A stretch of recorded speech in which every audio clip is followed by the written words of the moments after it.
Censorship in Britain wasn't just strict, it was ruthless.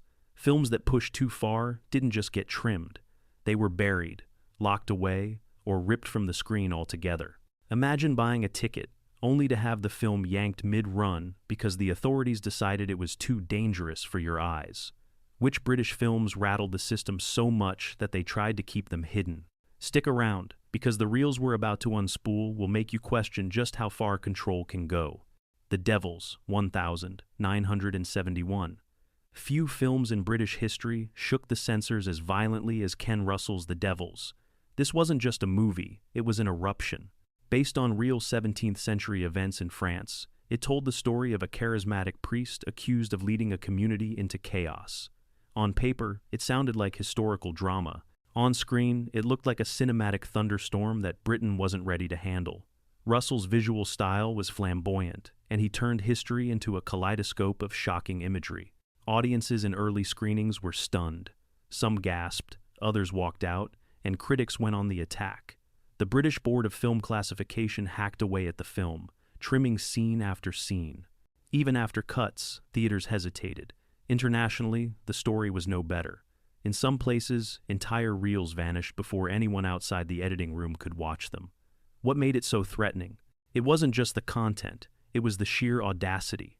Russell wasn't tiptoeing around sensitive themes, he was charging at them with a bullhorn. For censors, it was the worst-case scenario. A film that was unapologetic, loud, and impossible to water down without destroying its heart. The result was years of half-releases, whispered rumors about what was too shocking to be shown, and a movie that gained legendary status precisely because people were told they couldn't see it. When lost material resurfaced decades later, the legend proved true. Those hidden sequences only added to the film's mystique, cementing its place as one of Britain's most infamous banned works. Ken Russell didn't just make The Devils, he made a lightning rod. And to this day, it stands as proof that sometimes the most powerful films are the ones authorities fear the most. A Clockwork Orange, 1971. Stanley Kubrick's A Clockwork Orange didn't just stir up a storm, it became the storm. Adapted from Anthony Burgess's novel, it followed a young delinquent who embraced chaos and cruelty with unsettling delight. Kubrick shot it with chilling precision, mixing dark humor with stylized violence, and the result was a film Britain simply wasn't ready for. From the moment it premiered, the reaction was explosive.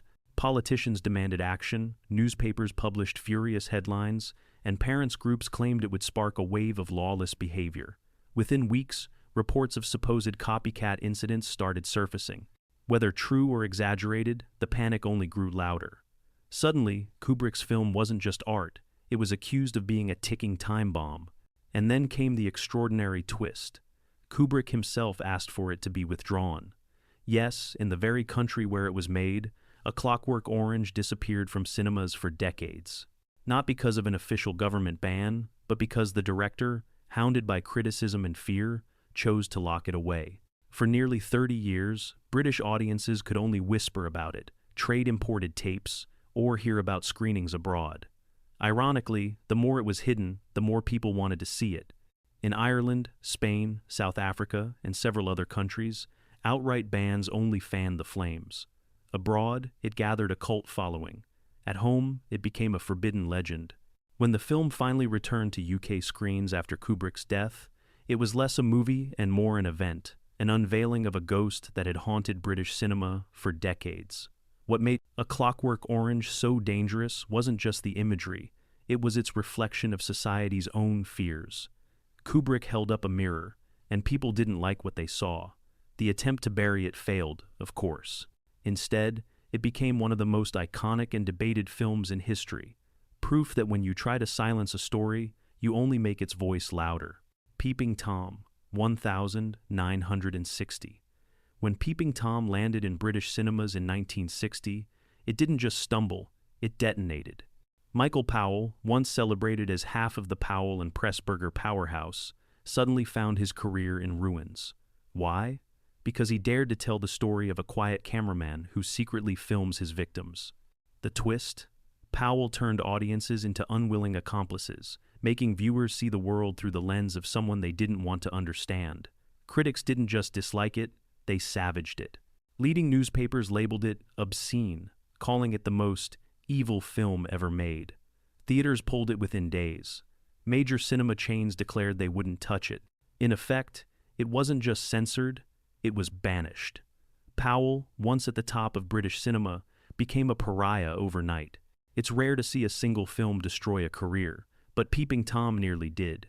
And yet, time has a funny way of flipping the verdict.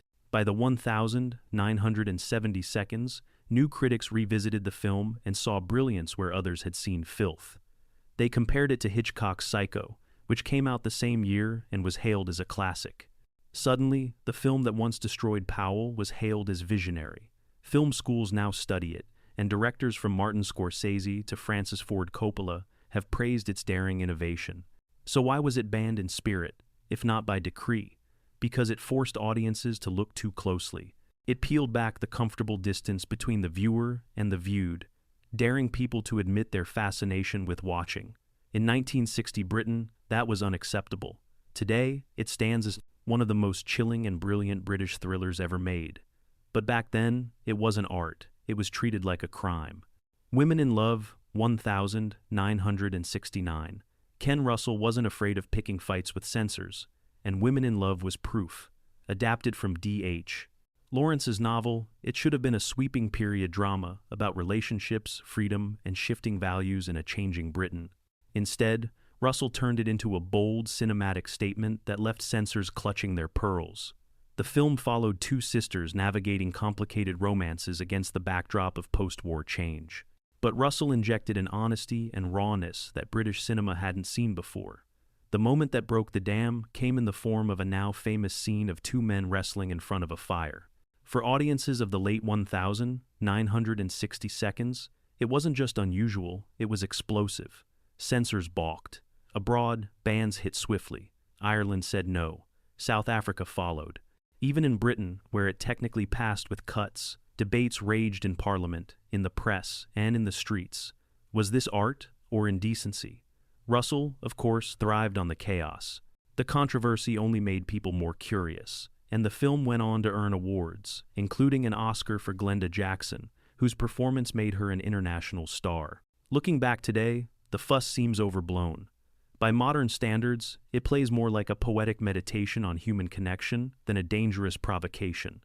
But in 1969, it was a cultural earthquake. The uproar proved Russell's gift.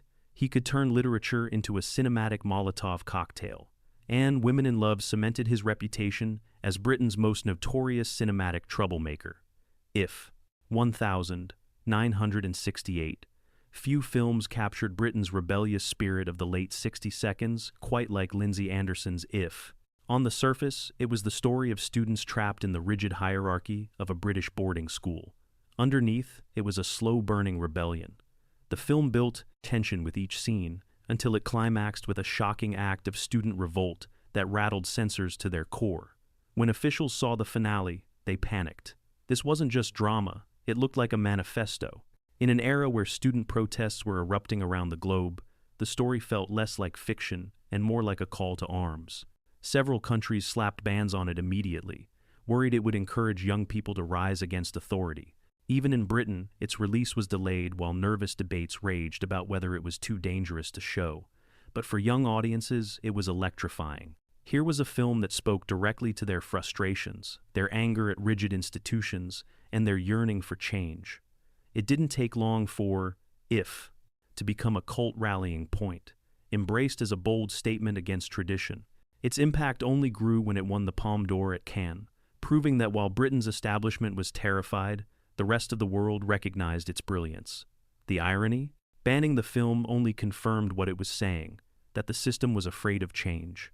Today, it's remembered as one of the great British films of the 20th century, a blend of satire, rebellion, and dreamlike imagery that captured its moment perfectly. For censors, it was dangerous. For audiences, it was liberation. Scum, 1979. Alan Clark's Scum wasn't meant to be explosive, it was meant to be a television drama. Commissioned by the BBC, it set out to expose the brutal reality inside Britain's youth detention centers, known as borstals. But when executives saw the finished product, they recoiled. Too raw, too violent, too unflinching. the BBC shelved it entirely, effectively banning it from broadcast. Clarke didn't quit. He remade the story as a feature film, and that's when the trouble truly began. On the big screen, audiences were confronted with an unrelenting depiction of institutional cruelty, bullying, corruption, and a system that chewed up young men and spat them out broken. This wasn't polished drama, it was a gut punch. Politicians and newspapers went after it, calling for it to be pulled. Some cinemas refused to screen it. The censors demanded cuts, hacking away at key scenes that stripped the story of its weight. Yet, despite, or perhaps because of, the backlash, Scum became infamous. For young audiences, it rang with an honesty they rarely saw on screen. Ray Winstone, then an unknown actor, gave a performance that didn't feel like acting. It felt like testimony. The film's authenticity turned it into an underground hit, passed around as the movie too real for TV. Years later, the uncut version finally resurfaced, vindicating Clarke's vision. Today, Scum is seen not just as one of the hardest-hitting British films of its time, but as a crucial piece of social commentary. What the authorities tried to silence, audiences turned into legend. The band didn't kill it, it only made its voice louder. Victim 1961. When Victim was released in 1961, it looked like a modest British thriller. But beneath its surface, it carried a subject so daring that it rattled both censors and society. Starring Dirk Bogarde, the film told the story of a barrister fighting against a blackmail ring, targeting men whose personal lives were treated as criminal by law at the time. This was groundbreaking. No major film had addressed the subject so directly, and Britain's censors were immediately uneasy. Abroad, the reaction was harsher. Several countries outright banned it, including parts of the United States and Commonwealth nations. Even in Britain, it scraped through only after heated debate, slapped with one of the harshest ratings of its day. Bogarde, at the peak of his career, risked everything by taking the role. His performance was nuanced, fearless, and unmistakably personal. Critics were divided. Some praised the film as daring and humane, while others attacked it as reckless and provocative. Audiences who did see it often walked out shaken, confronted with truths society preferred to ignore. In hindsight, Victim wasn't just a thriller, it was a cultural turning point. Historians credit it with helping to shift public opinion in Britain, nudging the country toward reform. But back in 1961, it was treated like dynamite. The bans only amplified its reputation, and today, it stands as one of the bravest British films ever made. Proof that sometimes the most dangerous thing a film can do is tell the truth. Life of Brian, 1979. Monty Python were no strangers to controversy, but Life of Brian took things to a whole new level. On the surface, it was a comedy about an ordinary man mistaken for someone important, and the chaos that followed. But long before the film even opened, protests erupted. Politicians fumed, letters poured in, and councils across Britain voted to block it from cinemas. Entire towns banned it outright. In Ireland, it was pulled completely. In Norway, it was outlawed too. The result? Swedish cinemas cheekily advertised it with the line, "So funny, it was banned in Norway." That only made audiences want it more. People lined up in droves, eager to see the comedy that officials tried to lock away. What made it so explosive wasn't shock imagery or violence, it was satire. The Pythons poked fun at unquestioned devotion, blind loyalty, and the absurdity of following leaders without question. For some, that was unforgivable. For others, it was genius. The controversy overshadowed the fact that it was, at its heart, a razor-sharp commentary on human behavior. Despite the bans, Life of Brian was a box office success. Decades later, it's still quoted, studied, and beloved. Ironically, the very act of banning it made it bigger. People always want to see what they're told they can't. And Monty Python, masters of timing, ended up proving a point. Try to silence laughter, and you'll only make it echo louder. The War. Game 1965.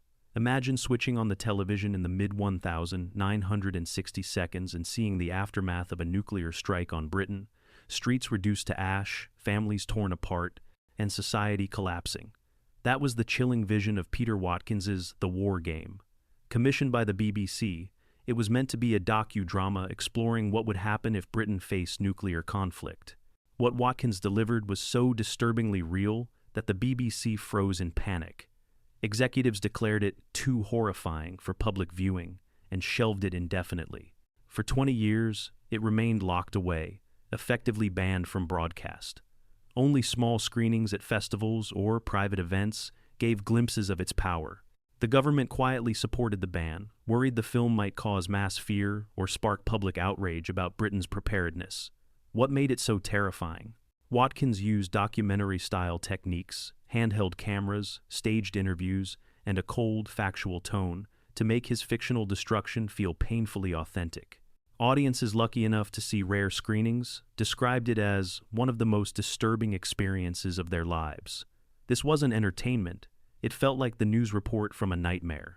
Ironically, while the BBC insisted it was unfit for television, the war game went on to win the Academy Award for Best Documentary Feature. The contradiction only fueled its legend. When it finally aired in Britain in 1985, audiences understood why it had been hidden. It was simply too close to the truth. The war game wasn't just a banned film, it was a warning dressed as cinema.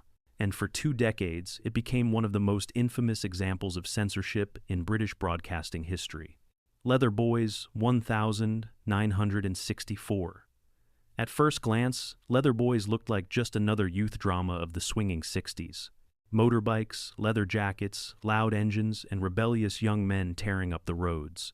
But under its tough exterior, it carried something subtler and far more daring that rattled censors across the globe. The film focused on 2 young bikers, giving audiences an unfiltered look at friendship and the subculture surrounding the motorbike scene. But there were undertones of intimacy and connection that conservative audiences in the 60 seconds weren't ready to face. In Britain, it slipped through with a restrictive rating. Abroad, though, the reaction was swift. Bans in South Africa, Australia, and parts of the United States. Authorities claimed it was corrupting, though what really frightened them was its quiet challenge to cultural norms. The film itself wasn't loud or shocking. It wasn't sensationalist. In fact, that was the problem. By portraying its characters as complex people with emotions, rather than just rebels in leather, it refused to reduce them to caricatures. For young viewers, that honesty hit home. For nervous officials, it was seen as a threat. Though censored in its day, Leather Boys became a whispered cult favorite, passed among youth circles as a secret symbol of rebellion. Today, it stands as one of the earliest films to take Britain's biker culture seriously, showing it as more than noise and speed. Back then, though, it was enough to get the banhammer swinging. Baby Love 1968. If ever there was a film that proved banning something can make it irresistible, it was Baby Love. Released in 1968, it told the story of a troubled teenager taken in by a middle-class family, only for her presence to throw their lives into chaos. From the start, the subject matter was controversial, and censors braced for impact. In Britain, it just scraped through with cuts. But abroad, several regions, including South Africa and New Zealand, flatly banned it. For them, the themes were too risky, the characters too unsettling. That, of course, only made the film more intriguing. Suddenly, Baby Love had a reputation as one of the most daring British movies of its era. Much of the attention centered on its young star, Linda Hayden, whose performance drew headlines and debates. Critics accused the film of chasing shock value, while audiences whispered about the story's forbidden edges.